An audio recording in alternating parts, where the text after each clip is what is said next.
había mencionado en la clase de demencias que depende la temporalidad entre la aparición de las funciones cognitivas aparte de las funciones ejecutivas y los trastornos motores.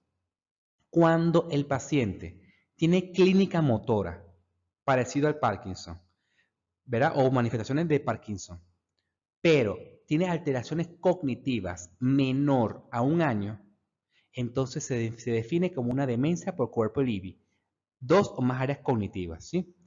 Pero si aparecen los síntomas motores y después del año se alteran las otras áreas cognitivas parecidas a la demencia por cuerpo Levy, se hace el diagnóstico de demencia por enfermedad de Parkinson.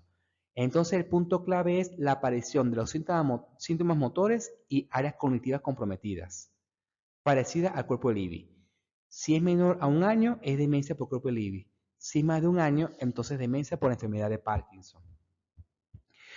El otro punto que hay que tomar en cuenta con la enfermedad de Parkinson, ¿sí?, es que pueden cursar con otras manifestaciones clínicas a nivel subcortical y que generan trastornos motores.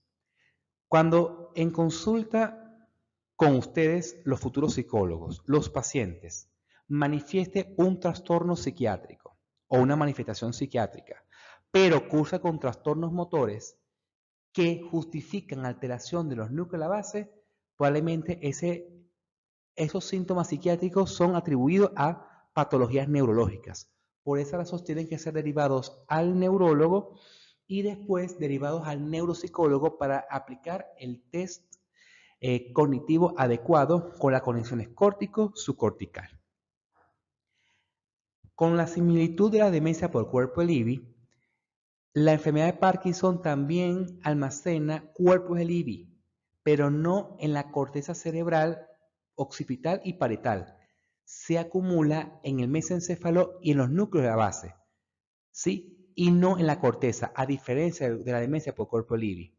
Pero la enfermedad de Parkinson, cuando se acumula en estos sitios y pasa el tiempo, también se acumula en el lóbulo occipital y parietal. Y por esa razón, al final de la enfermedad de Parkinson, que genera demencia, cursan con alucinaciones visuales complejas y cursan con alteración de la habilidad visoespacial y atención, y fluctúa, parecido a la demencia por cuerpo Levy.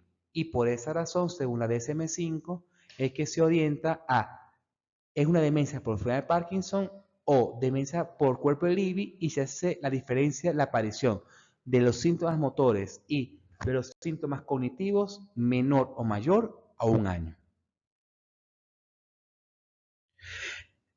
Entonces, por esa razón, primero aparece los primeros 5 años, ¿sí?, con el medicamento que actúa correctamente, pero el medicamento que indica el neurólogo es para mejorar los síntomas motores y para mejorar la función ejecutiva. Después aparecen los síntomas, sí, cognitivos, aparte de la función ejecutiva, en el cual hace el diagnóstico de demencia. Una demencia por enfermedad de Parkinson porque ha pasado muchos años del inicio de los síntomas motores. Ahora, los síntomas motores, como les digo, los trata el neurólogo. Los síntomas no motores lo trabaja y lo estudia un neurólogo en conjunto con un neuropsicólogo. ¿Cuáles son los síntomas no motores? Las alteraciones cognitivas, por ejemplo, las complicaciones psiquiátricas, ¿sí? Y tenemos, puede cursar también con depresión, hiposmia, que es disminución de la agudeza olfatoria, estreñimiento, etc. O sea que cursa con síntomas no motores sistémicos, físicos y cognitivos y alteraciones del ánimo. Eso ocurre como síntomas no motores de la enfermedad de Parkinson. Entonces, ¿qué ocurre con la enfermedad de Huntington? Es otra patología subcortical, pero aquí es, en vez de ser déficit de dopamina a nivel de los núcleos de la base, aquí es por exceso de dopamina a nivel de los núcleos de la base. ¿Sí? ¿Qué ocurre con estas patologías desde el punto de vista genético? La enfermedad de Parkinson se ha demostrado que no se hereda. Padres con enfermedad de Parkinson no quiere decir de que los hijos puede que no desarrollen la enfermedad de Parkinson. ¿Por qué? Porque está asociado a la epigenética. Ustedes se acuerdan que tenemos un código genético en el núcleo celular y que en el núcleo celular el código genético para ser expresado en proteínas depende del ARN mensajero. Ese ARN mensajero, para que sea maduro, sufre como una especie de corte y empalme para que cuando salga del núcleo celular y esté en el citoplasma, produzca las proteínas adecuadas, ¿sí? Por ejemplo, los cuerpos Levy, que ahí serían patológicos. Pero ese corte y empalme del ARN mensajero está influenciado por el ambiente. Algunos consideran que infecciones virales y bacterianas pueden modificar la maduración del ARN mensajero y producir las proteínas anómalas. Otros consideran que factores estresantes pueden modificar la epigenética y generar alteración del ARN mensajero, más no el código genético ADN, y que genera manifestación de patología como enfermedad de Parkinson, pero también está asociada a unos trastornos mentales, como por ejemplo el trastorno bipolar. Se considera que el trastorno bipolar actualmente son por alteraciones genéticas y epigenéticas, por las circunstancias externas de estrés extremo que ha tenido la persona y que haya modificado la epigenética. En el caso de la enfermedad de Huntington, es una enfermedad genética, aquí se hereda, no es epigenética, es genética. Y padres con enfermedad de Huntington pueden desarrollar los hijos dicha enfermedad.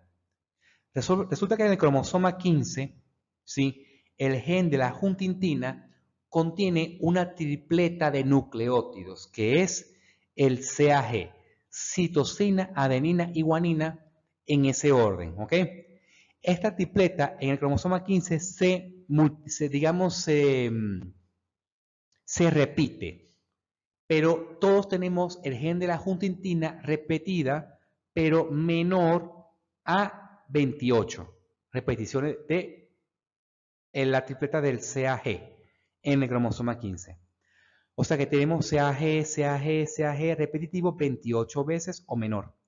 Pero cuando comienza a aumentar la cantidad de esas repeticiones de 28 a 35 o de 36 a 39 o mayor a 40, comienza a expresar los síntomas motores de la enfermedad de Huntington. Los síntomas motores son por aumento de movimiento, a diferencia de la enfermedad de Parkinson, que hay disminución de movimiento. Produce movimientos coreiformes y atetosis, movimiento como si fuera de manera involuntaria y en forma de serpiente, ¿sí?, en las extremidades. Pero así como la enfermedad de Parkinson disminuye la actividad motora y esta es al revés, aumenta la actividad motora por el aumento de dopamina en los núcleos base, porque estos núcleos base se está degenerándose porque se acumula una proteína anómala que se llama huntingtina. Entonces, estos pacientes cursan con síntomas motores de aumento del movimiento coreiforme y atetosis y también produce síntomas no motores. ¿Qué les voy a decir a continuación? Los síntomas no motores son alteración de la memoria, funciones ejecutivas y organizativas de la corteza prefrontal, ¿sí?, que a la larga también tiene alteraciones de lenguaje al final y memoria. También produce síntomas psiquiátricos como depresión, ansiedad, tendencia al suicidio y demencia. Y los trastornos motores son corea, distonía, mioclonía, tics, bradicinesia y rigidez, pero esta bradicinesia y rigidez es al final de la enfermedad. Al principio de la enfermedad produce corea, movimientos reptantes o reptiformes en forma de serpiente. Distonía es una contracción de los músculos agonistas y antagonistas de manera sostenida y dolorosa. Las mioclonías son las sacudidas y los tics son como las sacudidas, pero en regiones faciales, por ejemplo, ¿sí?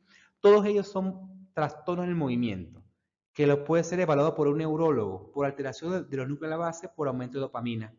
Pero existen otros signos y síntomas no motores que puede ser evaluado por un neuropsicólogo y que también de alguna manera nos ayuda, aparte de neuropsicólogos, el psiquiatra, ¿sí?, por los trastornos psiquiátricos, depresión, ansiedad, entre otros, ¿sí?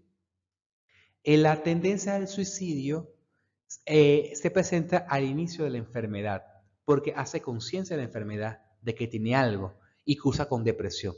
Después, la causa de muerte es por las mismas patologías motoras, ¿sí? Porque son pacientes que al final caen en silla de ruedas, están en cama hasta que producir la muerte por broncoaspiración. Que eso ocurre al final también en la enfermedad de Parkinson. Se vuelven tan rígidos que la persona no se mueve, ¿sí? Y tiene dificultades para deglutir, o sea, tragar, entre otros. Entonces, la batería del test neuropsicológico se basa en la memoria, función ejecutiva, y el test para evaluar el estado de ánimo y ansiedad se estudia para evaluar los trastornos psiquiátricos y su pronóstico. Estos pacientes, por lo general, se tienen que hacer un chequeo genético de los padres y de los hijos para saber cuál de los hijos puede desarrollar la enfermedad de Huntington. Y entre más repeticiones tenga de la tripleta, entonces la descendencia, o sea, los hijos, desarrollan los síntomas más temprano. Y eso es todo con respecto a las patologías neuropsicológicas. Existen otras patologías neuropsicológicas. Por ejemplo, tenemos las infecciosas del sistema nervioso central. Tenemos las patologías desminimizantes como la esclerosis múltiple.